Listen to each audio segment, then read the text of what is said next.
Hello, Assalamu alaikum. So today I'd like to talk about the Indian politics and the political dimension of the India, which has been changed recently. You know that very recently the Indian politics, particularly the West Bengal politics, has been changed with the hand of BJP, Bharatiya Janata Party. And before that, I have to talk about the Bharatiya Janata Party.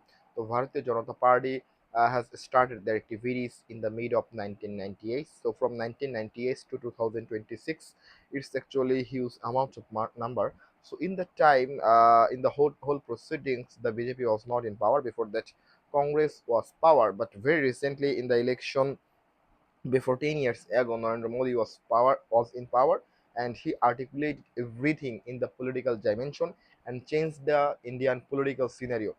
Before that, you have to remind India is the biggest secularist country. But whenever Narendra Modi was in power, he would like to establish that India is the biggest country which will fully explore the Hinduttuva.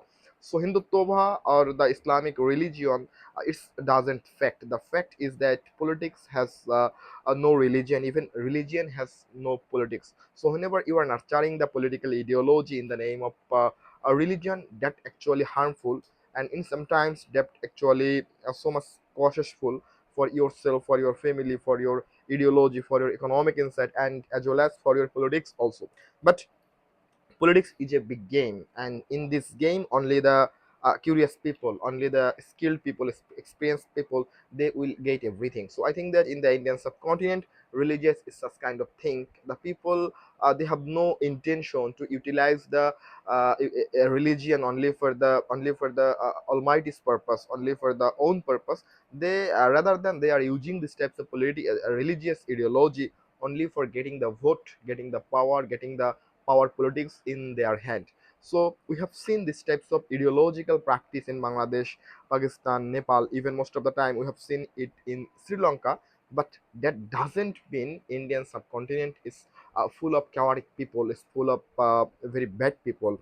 In the Indian subcontinent, the Hindu-Muslim debate, it is not new normal. Before 50 or 60 years ago, the debate was started. But if I make a comparative discussion between 1950 and 2026, the situation is actually so much different. In 1950, the people were sober, they were not fanatic, even they had a strong affiliation with the religious purpose, with the political purpose. But right now, they are practicing the fanatic politics, they're practicing the fanatic religion, rather practicing the goosebumps, rather practicing the good behavior among the common people of the India. But still I believe that the common people of India, they have intention to establish the secularist India.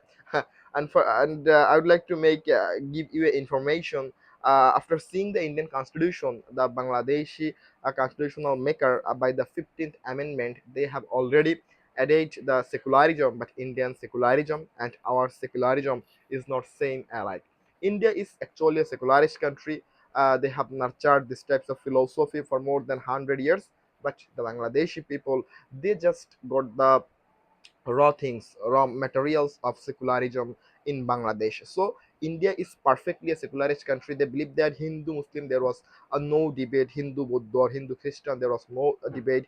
Every people is equal before law, every people is equal before the religion. But having the steps of very goosebumps, having the steps of very good practice in the Indian philosophy and practical measurement, some of the fanatic people, they have only own intention to get the power. Even you know that most of the illiterate people, they would like to establish the political ideology, rather establishing a very good ideology that resulted in a very good development policy for the Indian subcontinent, for Bangladesh, for India, for Pakistan also. So I'm a citizen of Bangladesh. So from my perspective, in Bangladesh there are also some of the religiously fanatic people. Even there are some of the people who are secularist in political ideology, even some of the religiously people who are also secular in politics. So one of the philosophers said that religious has no connection with political ideology, because religious is actually a certain circumstance, whether you can only feel it, you can